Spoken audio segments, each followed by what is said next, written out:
Kedatangan Kiai Hasan dan Umi Azizah. Tangisan Alisa mulai mereda. Namun kejadian barusan masih menyisakan perasaan sakit di hatinya. Sak berdiri dan segera mengendong tubuh sang istri untuk dibawa ke kamarnya. Zaka menyadarkan tubuh sang istri di atas sofa. Zaka duduk di sebelah Alisa dan tangannya meraih tubuh Alisa kembali untuk disandarkan ke dadanya. Laki-laki itu sangat menyesali perbuatannya. Mengapa ia tidak meminta penjelasan terlebih dahulu kepada sang istri tentang masalah kemarin? Kalau sudah begini harus bagaimana lagi? Saat ini ia sangat-sangat takut jika ditinggal pergi oleh istrinya. Sayang, sekali lagi Mas minta maaf. Mas harus berbuat apa agar bisa menebus semua kesalahan ini? Mas sangat takut kehilangan kamu sayang. Mas takut jika Allah murka kepada Mas. Akan seperti apa hidup Mas nanti jika Allah telah membenci seseorang seperti Mas yang telah menyakiti hati istrinya? Alisa tak menjawab ucapan Zaka, empunya masih melekat di dada Zaka namun pikirannya entah kemana, semua yang telah terjadi menyisakan kepedihan.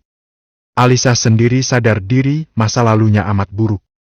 Namun semenjak hidup dengan Zaka perlahan ia mencoba menata hidupnya kembali, ia mengharap Allah meridhai setiap perjalanan hidupnya. Sayang, Mas sayang banget sama kamu, Mas janji Mas akan membuang jauh-jauh keegoisan ini, Mas akan lebih belajar banyak lagi memaknai arti rumah tangga yang sebenarnya. Alisa masih tak menjawab ucapan, matanya masih sembab akibat tangisannya tadi. Tatapannya masih kosong. Cup. Zaka mencium pucuk kepala Alisa. Tak selang berapa lama sebuah panggilan telepon masuk. Diarti. Zaka mengambil ponsel miliknya yang diletakkan di sebelahnya. Sebuah panggilan masuk dari Umi Azizah. Deg. Zaka nampak panik, bagaimana jika Uminya menanyakan Alisa? Karena kelamaan berpikir akhirnya panggilan tersebut tak terjawab. Sang istri masih saja terdiam di pelukannya sama sekali tak merasa terganggu dengan suara nada dering di ponselnya. Selang beberapa menit panggilan masuk dari Kiai Hasan. Ya Allah bagaimana ini? Zaka makin panik, pasti ada hal penting karena Kiai Hasan dan Umi Azizah telepon bergantian.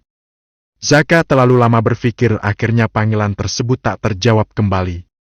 Selang berapa detik panggilan masuk lagi dari Umi Azizah. Bismillah. Halo? Assalamualaikum Umi. Waalaikumsalam Mas. Mas kenapa telepon Abah dan Umi enggak diangkat? Sampean sedang di luar Ci. Mboten kok Umi, Zaka lagi di rumah. Mas Umi dan Abah rencana mau ke sana, ini pas mau berangkat kok ada bakul yang nebas pepaya di belakang rumah, jadi nunggu sampai kerampung dulu. Kemungkinan Umi sama Abah ke sana jam 9 Mas. Deg. Zaka tambah panik lagi, Umi Azizah dan Kiai Hasan akan datang ke rumahnya. Bagaimana kalau sampai Abah dan Uminya tahu kalau mereka baru bertengkar dan selama ini tidak tidur satu kamar? Halo Mas, halo, Mas Jaka. Halo, enggeh Umi. Ya sudah Mas Umi cuma mau ngabarin itu saja, kemungkinan nanti sampai ke rumah Mas Jaka jam 10:30 Enggeh Umi. Umi dan Abah hati-hati ya. Iya Mas. Ya sudah Umi matikan dulu, Assalamualaikum. Waalaikumsalam Umi. Zaka bingung, ia sangat takut dengan Abah dan Uminya. Bagaimana kalau Abah dan Uminya tahu kalau mereka sedang tidak baik-baik saja? Zaka dan Alisa juga memiliki rahasia besar, selama menikah mereka baru tidur satu ranjang saat hari pertama pernikahan. Sebenarnya Zaka sangat berat hati, namun ia tahu sang istri membutuhkan waktu untuk menerimanya. Masalah hubungan ranjang Zaka juga tidak mau memaksa sang istri, ia menunggu sang istri dengan ikhlas menerima kehadirannya. Sah, Umi dan Abah mau datang ke sini. Ucap Zaka mengelus kepala Lisa. Sah, izinkan Mas tidur di sini untuk sementara ya. Besok kalau Abah dan Umi sudah pulang, Mas akan kembali tidur di ruang kerja lagi. Sah, Mas belikan makanan saja ya, Anda usah masak. Zaka terus berbicara namun Alisa sama sekali tak menyahutnya. Tiba-tiba Alisa melepaskan diri dari pelukan saja. Ia segera masuk ke kamar mandi untuk membersihkan diri. BRAKKK. Zaka terpenjat mendengar Alisa membanting pintu kamar mandinya. Ya Allah, ini semua salahku, aku yang telah membuat dia masih sakit hati sampai detik ini. Gumam Zaka sambil mengelus dadanya. Zaka gegas keluar dari kamar Lisa untuk mengambil koper yang masih berada di ruang tamu.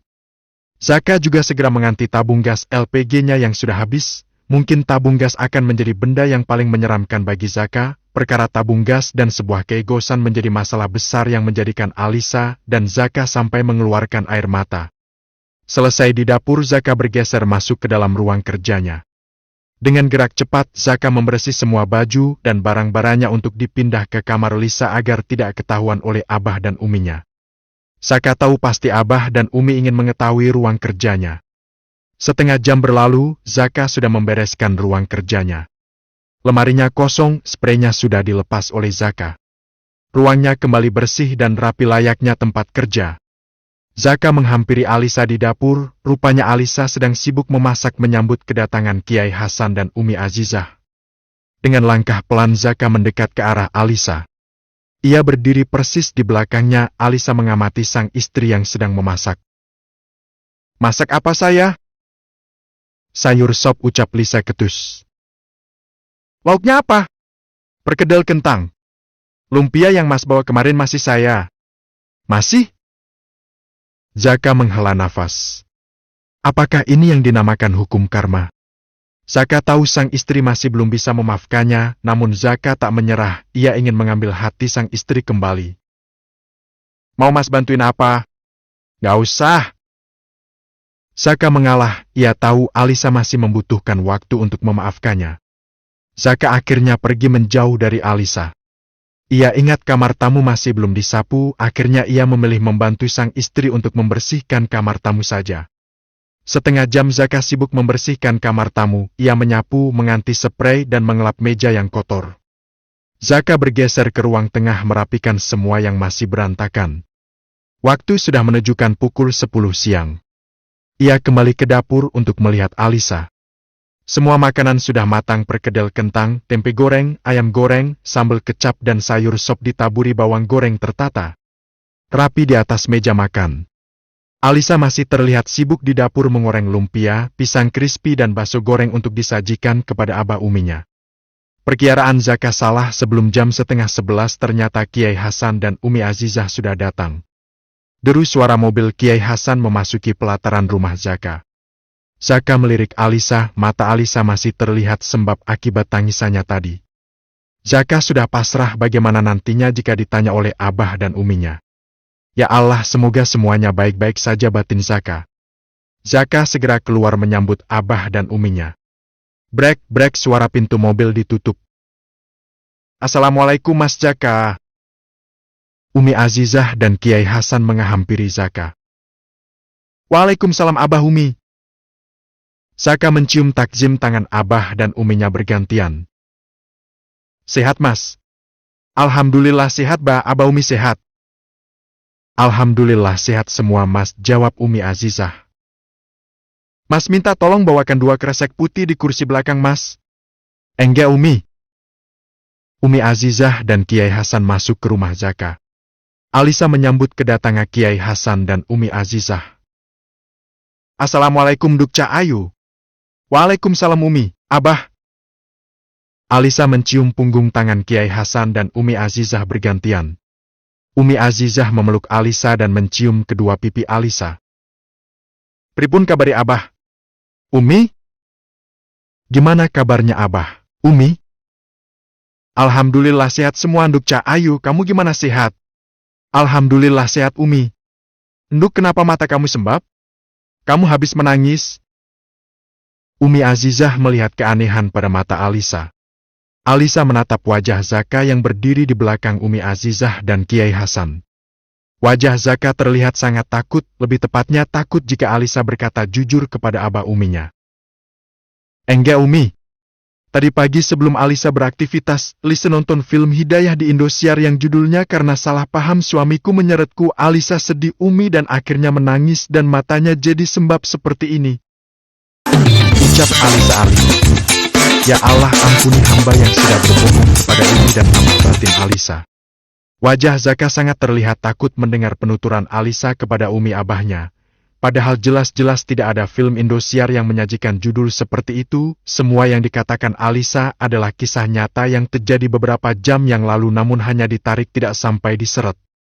Walah Nduk kok ya aneh-aneh aja, kamu ini nonton film Indosiar sampuk nangis, ucap Kiai Hasan tersenyum sambil geleng-geleng dengan penjelasan menantunya. Lah iya kok ya sampai terbawa sama film Cinduk-Kenduk, Bok ya nonton film yang lucu-lucu saja, tidak usah yang sedih-sedih, ucap Umi Azizah. Hei enggak Umi, buat selingan tontonan Lisa sama Mas Zaka kalau hari Minggu. Alisa menutupi semuanya dengan sangat rapi karena tidak ingin Kiai Hasan dan Umi Azizah tahu tentang pertengkaran mereka, karena masalah rumah tangga cukup suami dan istri saja yang mengetahuinya.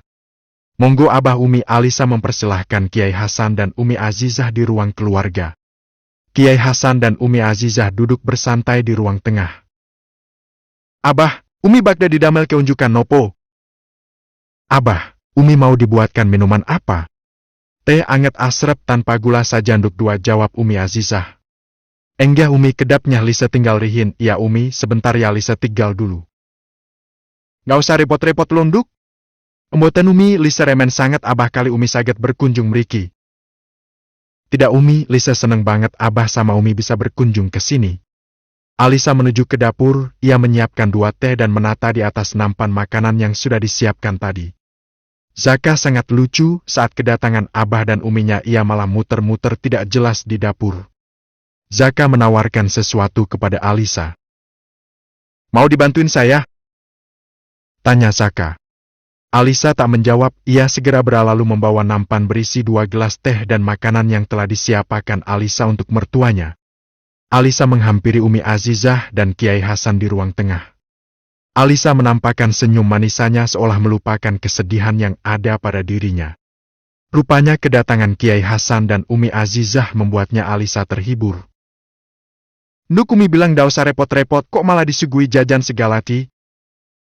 Emboten Umi, emboten ngerepoti, tidak Umi, tidak merepotkan, ucap Alisa yang menata makanan dan tehnya di atas meja. Monggo Abah Umi diunjuk teh kali de kersakne jajane, silahkan Abah Umi diminum tehnya, dan diucap Alisa mempersilahkan kepada mertuanya dimakan jajannya. Loh ini kok ada lumpia Semarang, ada yang habis dari Semarang Cienduk? Tanya Umi Azizah. Mas Jaka habis dari Semarang Umi, katanya kemarin mampir ke rumah temannya terus dibawakan lumpia khas Semarang.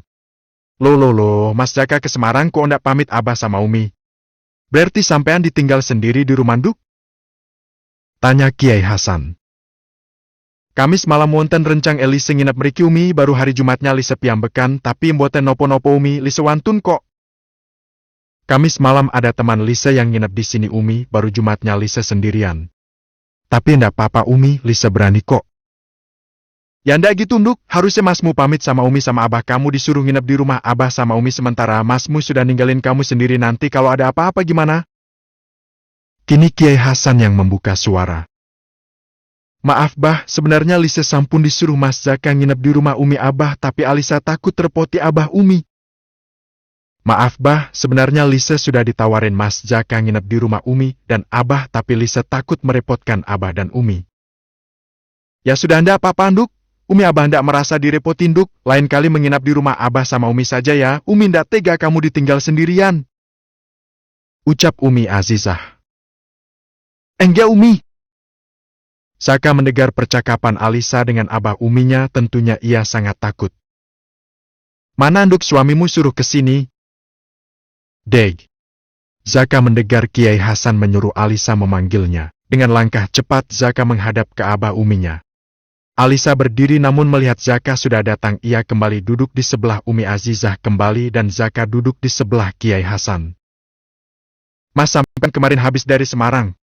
Enggak Bah. Kenapa ndak pamit Abah sama Umi? Dan kenapa Alisa ndak disuruh menginap di rumah Abah sama Umi saja? Maaf Bah, Zaka salah. Zaka tidak pamit Abah dan Umi terlebih dahulu karena Zaka buru-buru Bah. Pagi itu Alisa sakit. Akhirnya Zaka mengantarkan Alisa terlebih dahulu ke kantor dan Zaka langsung berangkat ke Semarang. Nah itu malah tamabah salah Mas. Istri sakit kok malah ditinggal sendiri di rumah. Ucap Kiai Hasan. Zaka terdiam, jika dalam mode seperti ini ia tidak berani menjawab perkataan Kiai Hasan. Sebenarnya Kiai Hasan dan Umi Azizah tidak memarahinya, namun mereka hanya ingin anaknya bertanggung jawab penuh dalam urusan keluarganya. Mas kok diem? Kini Umi Azizah yang bertanya. Ngapunten maaf Abah Umi, Zaka salah, Zaka tidak akan mengulanginya lagi. Mas, sampean ini kepala keluarga, sampean mempunyai tanggung jawab penuh menjaga istri serta anak-anak sampean nanti. Sampean baru punya istri, lo belum punya anak. Bagaimana nanti kalau anak sampean perempuan, nanti tanggung jawab lebih besar lagi? Enggak bah leres, iya bah betul. Abah ndak marah sama sampean Mas, Abah cuma mau kasih sampean pengertian, kasihan Alisa ditinggal sendiri di rumah Mas, naujubillah. Kalau sampai ada sesuatu yang buruk bagaimana? Sampean sudah diparingi amanah sama Pak Amar untuk menjaga putrinya Mas. Enggak bah. Abah Umi sampun masuk waktu makan siang, monggo dahar Abah Umi. Ucap Alsia mempersilahkan mertuanya untuk makan siang. Walah Abah sama Umi jadi repotin kamu Nduk. Emboten ngerepoti Umi, tidak merepotkan Umi. Mereka semua sudah duduk di meja makan. Mantap ini Nduk, siang-siang masak sayur sop, lauknya perkedel tempe dan sambal kecap. Ucap Umi Azizah. Ngapunten Abah Umi Lisa, emboten masak nopo-nopo, maaf Abah Umi Lisa ndak masak apa-apa. Ini saja sudah enak Nduk, Abah ini lagi hindari makanan yang buat darah tinggi dan kolesterol Abah kumat. Alah biasanya ya kalau kepengen sate kambing dan gulai ya tetap ngerengek minta beli. Tapi kan boten sering Umi, paling ya 1 bulan 4 kali. Dengerin Nduk Abahmu, 1 bulan 4 kali ya sama aja 1 minggu 1 kali ya Nduk Abahmu itu bisa-bisa aja hehehe. Mereka pun akhirnya tertawa bersama. Kiai Hasan dan Umi Azizah masuk ke kamar dari setengah jam yang lalu untuk istirahat. Setelah selesai membersihkan dapur, Alisa masuk ke kamar, waktu zuhur tinggal 30 menit lagi. Cuaca siang itu sangat terik. Hawanya membuat gerah. Rasanya Alisa ingin mandi lagi. Ceklek. Deg. Alisa melihat Zaka sudah mandi, ia memakai kaos dan sarung yang duduk di manis di sofa memangku laptopnya. Alisa berjalan pelan, rasanya masih agak sedikit canggung. Pertengkaran tadi pagi membuat Alisa kelepasan memanggil Zaka tidak dengan sebutan Mas. Mau mandi sah? Iya. Alisa menyiapkan piyama bersih dan jilbab instan. Ia meraih handuknya dan segera masuk ke kamar mandi. Alisa sudah menyelesaikan ritual mandinya. Rasanya siang itu nampak berbeda, kamarnya tidak terasa sepi, ada seseorang yang mendamaikan suasana kamarnya. Sosok laki-laki yang tampan sedang duduk manis di atas sofa sambil memangku laptopnya. Alisa duduk di meja riasnya, ia melirik Zaka dari cermin. Sial. Ia ketahuan sedang melirik Zaka. Zaka beranjak dari sofa dan menghampiri Alisa. Degup jantung Alisa berdetak kencang. Mengapa harus segugup ini? Rasanya Alisa ingin berlari, namun kemana? Ke ruang kerja Zaka? Sangat tidak mungkin.